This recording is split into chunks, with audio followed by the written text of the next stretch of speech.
अऊज़ु बिल्लाहि मिनश शैतानिर रजीम बिस्मिल्लाहिर रहमानिर रहीम या अय्युहल्लज़ीना आमनू क़ू अनफुसकुम व अहलीकुम नारा वक़ूदुहन नासु वल हिजारतु अलैहा मलाइकतुन ग़िलाज़ुन शिदादुन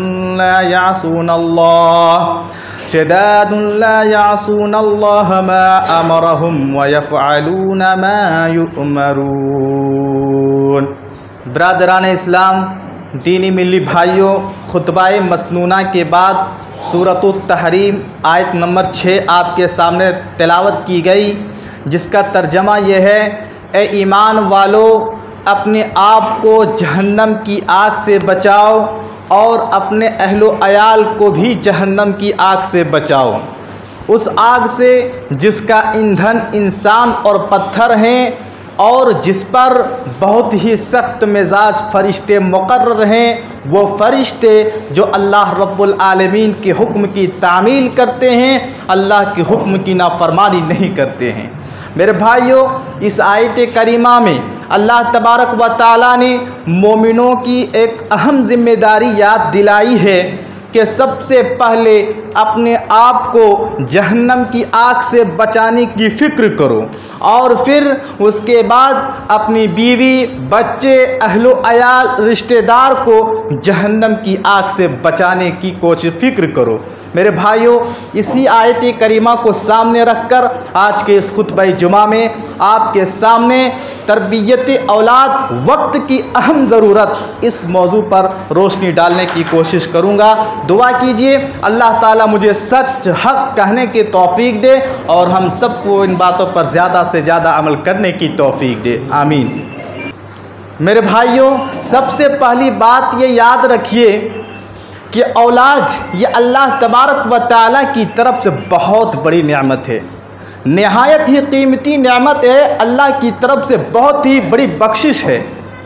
दुनिया में इंसान की ज़िंदगी में जो रौनक है ये औलाद से है। अगर औलाद नेक हो, औलाद साले हो, औलाद साहिब अखलाक हो, साहिब किरदार हो, तो माँ बाप की ज़िंदगी में इससे बड़ी कोई और नेमत नहीं। लेकिन यही औलाद अगर बिगड़ जाए, यही औलाद बद अखलाक बन जाए, बद किरदार बन जाए, नाफरमान बन जाए, तो माँ बाप की ज़िंदगी में इससे बड़ा कोई और आज़ाब नहीं। इसीलिए अगर आप शरीयत देखेंगे तो शरीयत ने औलाद के सिलसिले में दो नज़रिए पेश किए हैं, दोनों नज़रिया पेश किया है। एक तरफ औलाद को शरीयत ने कहा कि बहुत बड़ी नेमत है, तो वहीं दूसरी तरफ शरीयत कहती है औलाद आजमाइश है, औलाद एक बहुत बड़ा फितना है। और दोनों तसव्वुर शरीयत की ये अपनी जगह बरहक है, सही है। मेरे भाइयों, आज हम सब हालात से वाकिफ़ हैं। हम जिस हालात से गुज़र रहे हैं, हर एक को मालूम है कि ये हालात किस कदर बिगड़ती जा रही है। आप इस हालात को दो जाविये से देखिए, दो नज़रिए से देखिए। एक तरफ आप देखिए मुसलमानों को कि खुद मुसलमान किस कदर दीन से दूर होता जा रहा है। वो मुसलमान जो खुद को मुसलमान कहते हैं, जो खुद को मोमिन कहते हैं, जिनका ताल्लुक़ मुसलमान के घरानों से है, आज देखो मुसलमान खुद अल्लाह की इबादत से दूर होता जा रहा है, अल्लाह के घर से दूर होता जा रहा है, अल्लाह के ज़िक्र व अज़कार से दूर होता जा रहा है, अहकाम शरीयत में कोताही करते हुए नज़र आ रहे हैं। एक तरफ आप मुसलमानों की हालात को देखिए कि किस कदर दीन से दूर होते जा रहे हैं, वहीं दूसरी तरफ आप मुल्क की हालत को देखिए कि हमारे मुल्क में हमारा मुल्क किस हालत से गुज़र रहा है, कितना नाजुक दौर से गुज़र रहा है। और हर दिन मुल्क में नए नए फितने जन्म ले रहे हैं, नए नए शोषे छोड़े जा रहे हैं। एक तरफ मुल्क की हालत का जायज़ा लीजिए कि देखिए पूरे मुल्क से किस कदर अमन सुकून ख़त्म होता जा रहा है। जो हालत थी वो हालत जो पहले की हालत थी वो किस तरह बदलती हुई नज़र आ रही है। और ख़ास कर मुसलमानों को टारगेट किया जा रहा है, खासकर मुसलमानों को टारगेट किया जा रहा है। आज देखो इस मुल्क में मुसलमानों की इबादत गाहें निशाने पर है, मुसलमानों की दरसगाहें निशाने पर है। आज देखो इस मुल्क में मुसलमानों की माएँ बहनें महफूज नहीं है। मेरे भाइयों, मैं कहना ये चाहता हूँ, एक तरफ मुल्क की हालत को देखो जो बिगड़ती जा रही है, और एक तरफ खुद मुसलमानों की हालत को देखें कि मुसलमान भी किस कदर ईमान से दूर होते जा रहे हैं, किस कदर दीन से दूर होते जा रहे हैं। जब हम इस तरह के हालात का जायजा लेते हैं तो मेरे भाइयों, ये हालात हमें पैगाम देती है, ये हालात हमें एहसास दिलाती है कि ए मुसलमानों सुनो, अगर अब भी अपनी औलाद की सही तालीम और तरबियत नहीं की, अगर अब भी अपनी औलाद की सही तालीम और तरबियत नहीं की, आने वाले दिनों में हमारी जो नस्लें होंगी कहीं ऐसा ना हो, हालांकि गैब की बात तो अल्लाह ही जानता है, दुनियावी असबाब की निगाह से हम ये कह सकते हैं कहीं ऐसा ना हो आने वाले दिनों में हमारी ये नस्लें सिर्फ नाम का मुसलमान रह जाए, सिर्फ नाम का मुसलमान रह जाए, ईमान और अकीदे से खाली हो। इसलिए मेरे भाइयों, हम सब की ये जिम्मेदारी बनती है कि हम हर कोई अपनी जिम्मेदारी को अच्छे से निभाएं कि औलाद की तरबियत कैसी होनी चाहिए। हर माँ बाप की ये जिम्मेदारी है, और इसी जिम्मेदारी के एहसास दिलाते हुए प्यारे नबी सल्लल्लाहु अलैहि वसल्लम फरमाते हैं, कुल्लुकुम राइन व कुल्लुकुम मसऊलुन अन रइयतिही। प्यारे नबी सल्लल्लाहु अलैहि वसल्लम ने फरमाया कि हर जिम्मेदार से उसकी जिम्मेदारी के बारे में पूछा जाएगा, हर जिम्मेदार से उसकी जिम्मेदारी के बारे में कल क़यामत के दिन हिसाब व किताब होगा। प्यारे नबी सल्लल्लाहु अलैहि वसल्लम इस हदीस में आगे फरमाते हैं, आदमी अपने घर का जिम्मेदार है, उससे उसकी जिम्मेदारी के बारे में कल क़यामत के दिन पूछा जाएगा। कहा औरत शौहर के घर में जिम्मेदार है, कहा उससे उसकी जिम्मेदारी के बारे में सवाल किया जाएगा। अलगर्ज अल्लाह के रसूल सल्लल्लाहु अलैहि वसल्लम कहते हैं कि हर जिम्मेदार से उसकी जिम्मेदारी के बारे में सवाल किया जाएगा, उसकी जिम्मेदारी के बारे में हिसाब व किताब होगा। इसलिए मेरे भाइयों, एक माँ बाप होने की हैसियत से हर माँ बाप को चाहिए कि इस जिम्मेदारी को अच्छी तरीके से निभाए, अपनी औलाद की सही तालीम करे, सही तरबियत दे। और वक्त का तकाजा भी है कि अगर हमने सही तरबियत ना की औलाद की, तो आने वाले दिनों में हमारी औलाद के साथ, हमारी नस्लों के साथ क्या कुछ हो सकता है हम कह नहीं सकते। और देखो मेरे भाइयों, आज के मॉडर्न ज़माना, तरक्की याफ्ता दौर, इस नए ज़माने में लोग नए नज़रिए रखते हैं, नए जहन रखते हैं, और औलाद की तरबियत भी इसी नए ढंग से करना चाहते हैं। आप देखेंगे समाज और मुआशरे में बहुत सारे वालिदैन, बहुत सारे माँ बाप ऐसे हैं जो औलाद की तरबियत में नए ढंग अपनाते हैं। आज औलाद की तरबियत इसी में समझी जा रही है कि माँ बाप बच्चे की हर ख्वाहिश, जायज़ व नाजायज़ हर ख्वाहिश पूरी की जाए, बच्चे को रोका ना जाए, बच्चे को टोका ना जाए, बच्चों की गलतियों पर तंबीह ना की जाए, बच्चा जो कहता है वो सुना जाए, उसके मुताबिक उसकी ख्वाहिशात पूरी की जाए, चाहे वो ख्वाहिशात जायज़ हो, चाहे वो ख्वाहिशात नाजायज़ हो। बच्चे की हर जायज़ व नाजायज़ ख्वाहिशात माँ बाप आज पूरी करने की कोशिश करते हैं, और बच्चे के ख्वाहिश के मुताबिक खाना खिलाना, उसी के मुताबिक उसका लिबास मुहैया करना, उसका लिबास अता करना, और जो गेम खेलना चाहता है उसकी इजाज़त देना। वक्त बर्बाद करने के लिए घर से दूर जाते हैं, उसे रोकना नहीं, उसे टोकना नहीं। मेरे भाइयों, आज ये तसव्वुर बनता जा रहा है कि औलाद की तरबियत इसी में है। यही माँ बाप अच्छे हैं कि जो अपने बच्चों की हर ख्वाहिश पूरी करे, चाहे वो जायज़ व नाजायज़ ख्वाहिश हो। ये बहुत गलत तरीका है, याद रखो। हमारी शरीयत कहती है बच्चे को बचपन ही सही, छोटे ही सही, उसे बेलगाम ना छोड़ो। उसे बेलगाम ना छोड़ो, उनकी गलतियों पर उसे तंबीह करो। जहां वो गलत कर रहा है उसे बताओ ये गलत कर रहे हो और ये सही तरीका है, ऐसा नहीं होना चाहिए। चलो अभी बच्चा है, नज़रअंदाज करते हैं, कोई गलती करा छोड़ो अभी बच्चा है, आगे चलकर बताएंगे। कहीं और कोई गलत काम किया, बच्चा है छोड़ो आगे चलकर हम इसकी तंबीह करेंगे।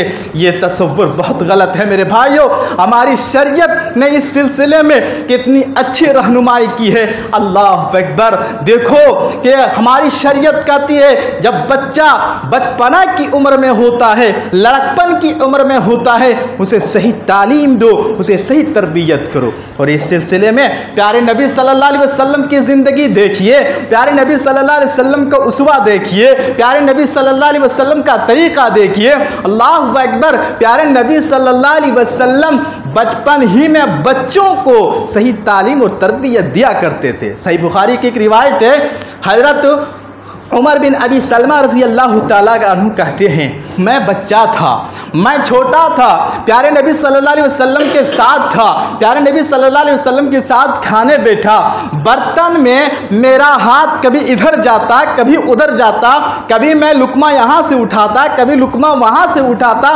प्यारे नबी सल्लल्लाहु अलैहि वसल्लम ने मुझे जब देखा, उमर बिन अबी सलमा के रज़ी अल्लाह ताला अन्हु कहते हैं, प्यारे नबी सल्लल्लाहु अलैहि वसल्लम ने जब मेरी इस हरकत को देखा, प्यारे नबी सल्लल्लाहु अलैहि वसल्लम ने बहुत ही नरमी के साथ, बहुत ही अच्छे अंदाज में, बहुत ही बेहतरीन अदब के साथ उसने प्यारे नबी सल्लल्लाहु अलैहि वसल्लम ने कहा, या गुलाम सम्मिल्लाह, ए बच्चे सुनो, ए बच्चे सुनो, अल्लाह का नाम लेकर खाना खाओ, बिस्मिल्लाह कहकर खाना शुरू करो, वकुल बियमीनिक, और सीधे हाथ से खाना खाओ, वकुल मिम्मा यलीक, और लुकमा एक ही जगह से उठाओ, कभी यहाँ से कभी वहाँ से, पूरी बर्तन से लुकमा मत उठाओ, लुकमा एक ही जगह से उठाओ। मेरे भाइयों देखो प्यारे नबी सल्लल्लाहु अलैहि वसल्लम ने बच्चों को बचपन ही में किस तरह तालीम और तरबियत दिया करते थे।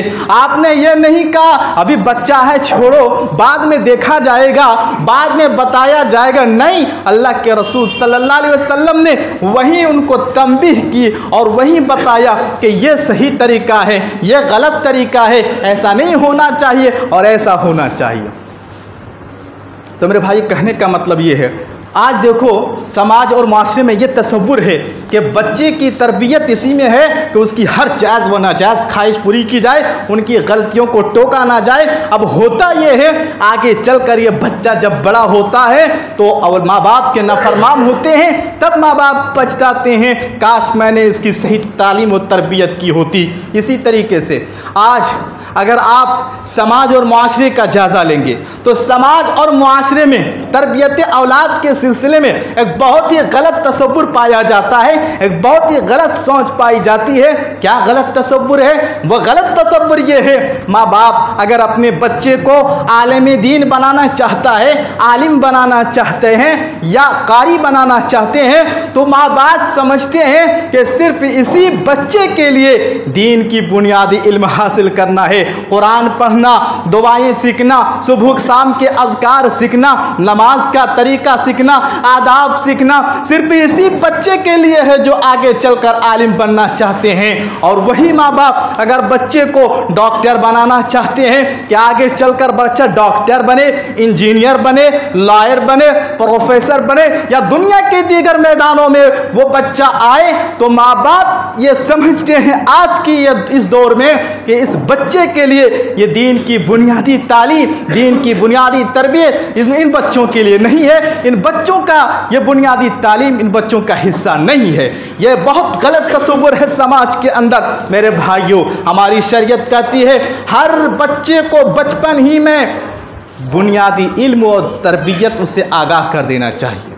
हर बच्चे को बचपन ही में कम अज़ कम बुनियादी तालीम और तरबियत उसे दे देनी चाहिए। और प्यारे नबी सल्लल्लाहु अलैहि वसल्लम फरमाते हैं तलबुल इल्मी फरीज़तुन अला कुल्ले मुस्लिम कि हर मुसलमान पर इल्म का हासिल करना फ़र्ज़ है। मेरे भाइयों, इस हदीस को सामने रखकर अहले इल्म कहते हैं कि देखो, हर मुसलमान के लिए कम अज़ कम इतना बुनियादी इल्म हासिल करना फ़र्ज़ आइन है।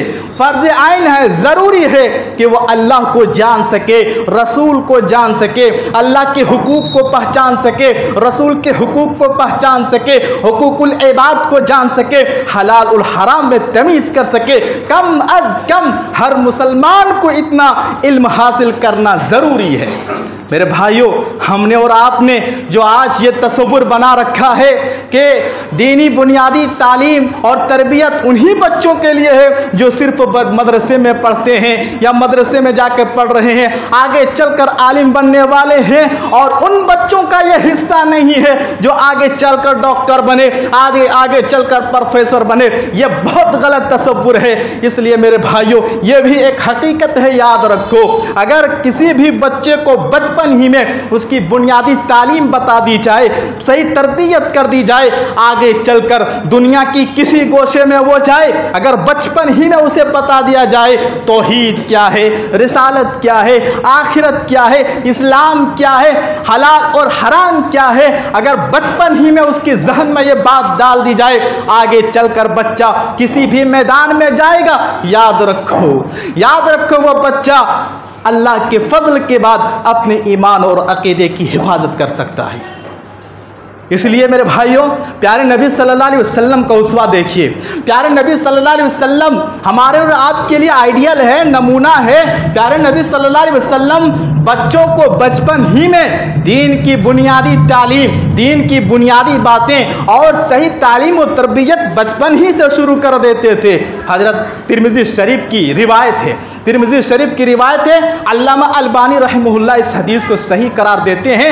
हज़रत इब्ने अब्बास रज़ी अल्लाह ताला अन्हुमा का बयान है, वो कहते हैं, मैं अल्लाह के रसूल सल्लल्लाहु अलैहि वसल्लम के सवारी पर बैठा हुआ था, मैं अल्लाह के रसूल सल्लल्लाहु अलैहि वसल्लम के सवारी पर बैठा हुआ था।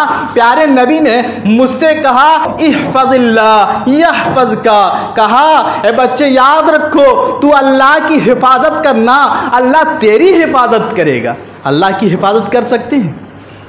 प्यारे नबी तो कह रहे हैं कि तुम अल्लाह की हिफाजत करो। क्या हम अल्लाह की हिफाजत कर सकते हैं? क्या मतलब है इसका? इसका मतलब यह है कि अल्लाह के दीन की हिफाजत करना, अल्लाह की शरीयत की हिफाजत करना, अल्लाह के अहकामात की हिफाजत करना, अल्लाह ने जो काम करने के लिए कहा है उन कामों को करना, और जिन कामों से अल्लाह ने मना कर दिया है उन कामों से रुक जाना, यह है अल्लाह की हिफाजत करना। जो दीन की हिफाजत करेगा, जो शरीयत की हिफाजत करेगा, जो शरीयत के अहकामात की हिफाजत करेगा, गोया वो अल्लाह की हिफाजत करेगा।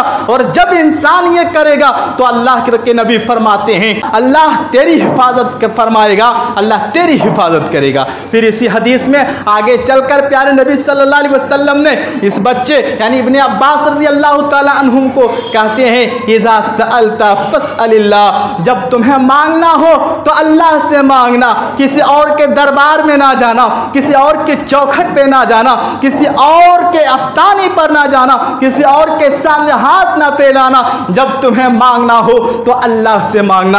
आपने फरमाया, और जब तुम्हें मदद की जरूरत पड़े तो मदद सिर्फ और सिर्फ अल्लाह से मांगना, किसी और के सामने हाथ ना फैलाना, किसी और से मदद ना मांगना। मेरे भाइयों, कहने का मतलब यह है कि देखो, प्यारे नबी सल्लल्लाहु अलैहि वसल्लम ने बचपन ही में बच्चों को किस कदर अकीदे से ताल्लुक़ रखने वाली बात, ईमान से ताल्लुक़ रखने वाली बात आप सल्लल्लाहु अलैहि वसल्लम बचपन ही में उसे बता दिया करते थे। पता ये चला हमें और आपको भी बच्चों को बचपन ही की उम्र में उन्हें सही तालीम और सही तरबियत देनी चाहिए। और औलाद की तरबियत के पहलू, औलाद की तरबियत के सिलसिले में एक अहम पहलू ये भी है कि बच्चा जब 7 साल का हो जाए, हमारी शरीयत कहती है उसे नमाज पढ़ने का हुक्म दो। प्यारे नबी सल्लल्लाहु अलैहि वसल्लम फरमाते हैं, मुरू औलादकुम बिस्सलाह, मुरू औलादकुम बिस्सलाह वहुम अबनाउ सब'i सिनीन। आपने फरमाया कि जब बच्चा 7 साल का हो जाए उसे नमाज पढ़ने का हुक्म दो, और जब बच्चा 10 साल का हो जाए और नमाज ना पढ़े तो उन्हें मार कर नमाज पढ़ाओ। कैसी मार? जालिमाना मार नहीं, वहशियाना मार नहीं, तंबीह वाली मार, वो मार जिससे उसे तंबीह हो जाए, उसे आगाह हो जाए और नमाज को आ जाए। मेरे भाइयों, इस हदीस को सामने रखो और आज हम अपने माशरे का जायजा लें। आज देखो समाज और माशरे में हर माँ बाप ये चाहते हैं कि मेरे बच्चे नमाजी बने, मेरी बच्ची नमाजी बने, मेरा बच्चा नमाजी बने। हर माँ बाप की ये ख्वाहिश है, हर माँ बाप की ये तमन्ना है, मेरे बच्चे साहिब अखलाक हों, साहिब किरदार हों, अच्छे अखलाक का हामिल इंसान बने, नमाज का पाबंद करे। हर माँ बाप ये चाहते हैं, लेकिन ये ज़रा देखो कि वो उसको नमाजी बनाने के लिए कितना कोशिश करते हैं। सिर्फ ख्वाहिश रखने से नहीं होगा कि हमारे बच्चे नमाजी बन जाए, उसके पीछे मेहनत करनी पड़ेगी, उसे बताना पड़ेगा, उसकी तरबियत करनी पड़ेगी, तब हमारे बच्चे नमाजी बन सकते हैं। सिर्फ ख्वाहिशात से काम चलने वाला नहीं है। और मैं यहाँ ख़ास कर माओ बहनों से कहूँगा, ख़वातीन से कहूँगा, मेरी माएँ बहनें, आप घरों में ज़्यादा रहती हैं, आपके 7 बच्चे ज़्यादा रहता है और मर्द हजरात तो बाहर काम के लिए जाते हैं, इसलिए आप भी घरों में नमाज का एहतमाम करें, नमाज पढ़ें। और जब नमाज के लिए आप खड़ी हों तो बच्चे हो कि बच्ची, उन्हें भी दिखाएं, उन्हें भी बताएं, उन्हें भी सिखाएं। इसलिए मेरे भाइयों, आपसे भी कहना चाहूँगा कि आपके ऊपर भी ये जिम्मेदारी है। बच्चा जब 7 साल का हो जाए, अगरचे बच्चा पहले से नमाज पढ़ रहा है, बहुत अच्छी बात है, लेकिन अल्लाह के रसूल का ये हुक्म है कि 7 साल हो जाए उसे नमाज का हुक्म दो। तो हमें और आपको चाहिए कि हम नमाज का हुक्म करें, नमाज का हुक्म दें, अल्लाह के रसूल का हुक्म है। और जब 10 साल हो जाए और नमाज ना पढ़े तो उसे तंबीह वाली मार कर उसे नमाज पढ़ाओ। लेकिन अफसोस ये है, आज देखो माँ बाप खुद नमाज से गाफिल है, माँ बाप खुद नमाज से दूर है, माँ बाप नमाज को छोड़े हुए हैं और ये ख्वाहिश रखते हैं, ये तमन्ना करते हैं हमारे बच्चे बच्चियां नमाजी हो जाए। ये कैसे हो सकता है? ये कैसे हो सकता है? और याद रखो, हमारी शरीयत ने जो कहा, बचपन ही से यानी 7 साल की उम्र ही से उन्हें नमाज की तलकीन करो, तो इसमें एक हिकमत ये भी समझ में आती है, एक हिकमत इसमें यह भी समझ में आती है कि नमाज एक ऐसी चीज़ है जो इंसान को हर बुराई से रोकती है, बेहयाई से रोकती है, गुनाहों से रोकती है। कुरान कहता है इन्नस्सलात तन्हा अनिल फहशाई वल मुनकर, कि नमाज इंसान को बेहयाई से रोकती है, गुनाहों के कामों से रोकती है, इंसान को बुरे तरफ बढ़ने से रोकती है। लेकिन शर्त तो ये है कि उस नमाज में इखलास हो, उस नमाज में खुलूस हो, वरना आप देखेंगे आज इस उम्मत में कितने ऐसे मुसलमान हैं माशाअल्लाह 5 वक्त के नमाज का पाबंद है, नमाज की पाबंदी करते हैं, नमाज पढ़ते हैं, लेकिन जो ही नमाज से फारिग होते हैं झूठ बोलना शुरू कर देते हैं और धोखा देना शुरू कर देते हैं, गीबत और चुगलखोरी करना शुरू कर देते हैं, शराब के अड्डों में जाना शुरू कर देते हैं। याद रखो, इंसान नमाज पढ़े और नमाज से बुराई से नहीं रुक पा रहा है तो उसे देखना चाहिए हमारे नमाज में खुलूस है कि नहीं, हमारे नमाज में इखलास है कि नहीं। आखिर कुरान तो कहता है इन्नस्सलात तन्हा अनिल फहशाई वल मुनकर, नमाज इंसान को गुनाहों से रोकती है, नमाज इंसान को बुराइयों से रोकती है। हम नमाज पढ़ के भी गुनाह कर रहे हैं, कहीं हमारे नमाज में इखलास है कि नहीं, यह हर मुसलमान को जायजा लेना चाहिए। इसलिए मेरे भाइयों, मैं कहना ये चाहता हूँ, बच्चों को जो 7 साल से नमाज पढ़ने का हुक्म दिया है उसकी एक हिकमत ये भी समझ में आती है कि जब बच्चे नमाज के आदी बन जाए, नमाज पढ़ने की आदत उसमें पड़ जाए, यही बच्चा जब बड़ा होगा, यही बच्चा जब बुलूगत तक पहुँचेगा, आगे चलकर यह बच्चा जब जवान होगा, तो चूँकि नमाज हर बुराई से इंसान को रोकती है, यह बच्चा भी जब नमाज पढ़ेगा तो वो बच्चा भी गुनाहों से रुकेगा, बुराइयों से दूर होगा। इसी तरह मेरे भाइयों, आज के इस माहौल में बहुत सारे माँ बाप ये ख्वाहिश रखते हैं, तमन्ना रखते हैं, हमारे बच्चे हो कि बच्ची गलत आदतों से, बुरी खसलतों से दूर रहे। बहुत अच्छी ख्वाहिश है, बहुत अच्छी तमन्ना है, होना चाहिए। हर माँ बाप को ये तमन्ना रखना चाहिए, करनी चाहिए कि हमारे बच्चे, हमारी औलाद बुरी आदत से दूर रहे, बुरी खसलत से दूर रहे। लेकिन अगर माँ बाप खुद उस बुराई और उस बुरी आदत में मुलव्विस रहे, माँ बाप खुद उस बुराई का शिकार रहे, तो ये मुमकिन है नहीं। आप उसकी मिसाल देखें, आज कितने ऐसे माँ बाप हैं, कितने ऐसे लोग हैं जो अपने जेब से पैसा निकाल कर अपने बच्चे के हाथ में देता है और दुकान से कहता है जाओ बीड़ी लेके आओ, सिगरेट लेके आओ, गुटखा लेकर आओ। माँ बाप चाहते हैं कि मेरे बच्चे इन चीज़ों के आदी ना बने, मेरे बच्चे बीड़ी सिगरेट गुटखा ना खाए, और माँ बाप खुद उनके हाथों से मंगा रहे हैं। ये कैसे हो सकता है? ये कैसे हो सकता है कि हम चाहते हैं हमारे बच्चे इन बुरी आदतों से दूर रहे और खुद हम उनके हाथ में पैसा देकर उन्हीं से मंगवाते हैं? याद रखो मेरे भाइयों, इस तरह अगर आप बच्चों के साथ करते हैं, आपके बच्चे भी गुटखा खाएंगे, सिगरेट पिएंगे और बीड़ी पिएंगे। और आप देखिए इसकी मिसाल, समाज में कितने ऐसे लोग हैं जो बाप भी गुटखा खा रहा है, बाप के सामने बेटा भी गुटखा खा रहा है, बाप के सामने बेटा भी सिगरेट पी रहा है, बाप के सामने बेटा भी बीड़ी पी रहा है। ये क्यों? इसलिए कि वही आदत बना डाले, बच्चा जाओ सिगरेट लेके आओ, गुटखा लेकर आओ। ये कैसे हो सकता है? और याद रखो मेरे भाइयों, ये बीड़ी, ये सिगरेट, ये गुटखा खैरी बहुत बुरी आदत है, बहुत बुरी खसलत है।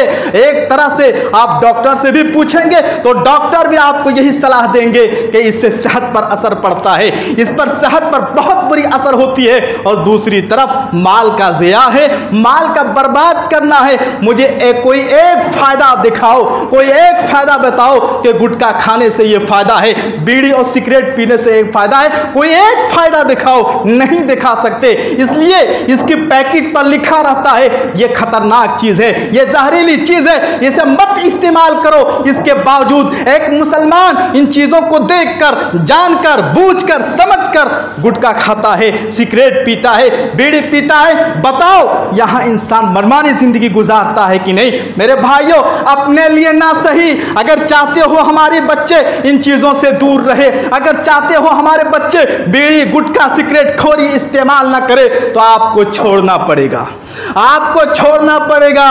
और अगर आपसे यह आदत नहीं छूट पा रही है तो कम अज कम बच्चों के सामने इसका इस्तेमाल ना करें, बच्चों के सामने इसका इस्तेमाल ना करें, बच्चों के सामने गुटखा ना खाएं। अफसोस होता है हमारी इस नस्ल जो नौजवान हैं आज के इस दौर का, किसी के मुंह बात नहीं होता, कोई बात नहीं होता, इल्ला माशाल्लाह इक्का दुक्का, हर एक के मुंह पर देखो गुटखा।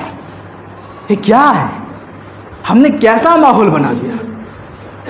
फालतू में हम पैसा बर्बाद कर रहे हैं, उसी पैसे से हम अच्छे ग़िज़ा खाएं, अच्छे खाना खाएं, बच्चों को पढ़ाएं, बच्चों को तालीम दें। नहीं, बच्चों की तालीम की बात आती है, हमारे पास पैसा नहीं है, हमारे पास फीस भरने का पैसा नहीं है, लेकिन वही रोज़ाना 100 रुपया 50 रुपया गुटखा की शक्ल में खाकर थूक देते हैं। ये बहुत बुरी आदत है। याद रखो मेरे भाइयों, आप ये बात कहीं और से नहीं सुन रहे हैं, ये बात मिंबर रसूल से सुन रहे हैं। याद रखो, अगर आप अपनी इस बुरी आदतों को नहीं छोड़ा तो आप इसका अंजाम आगे चलकर देखेंगे, इसका क्या नतीजा होगा आप इसको देखेंगे। मिंबर रसूल से ये नसीहत की जा रही है कि इन बुरी खसलतों को छोड़ दो, इन बुरी आदतों को छोड़ दो, अपने लिए ना सही, कम अज कम अपनी औलाद के लिए, अपनी नस्ल के लिए। इसी तरह मेरे भाइयों, आखिर में एक बात बताकर मैं अपनी बात खत्म करूंगा, बहुत ही मुख्तसर। आज के इस दौर में औलाद की तरबियत के सिलसिले में एक बहुत ही अहम पहलू ये है, एक बहुत ही अहम पहलू ये है। याद रखो, अपनी औलाद के हाथ में जब मोबाइल देते हो, चाहे बच्चा हो कि बच्ची, तो पहले उसे सही तालीम, उस स्तर पे ही सही तरबियत कर लो। वरना आज देखते हैं इसी मोबाइल का गलत इस्तेमाल की वजह से, बच्चे की सही तालीम और तरबियत ना होने की वजह से, इस मोबाइल की वजह से, इस फोन की वजह से कितने फितने जन्म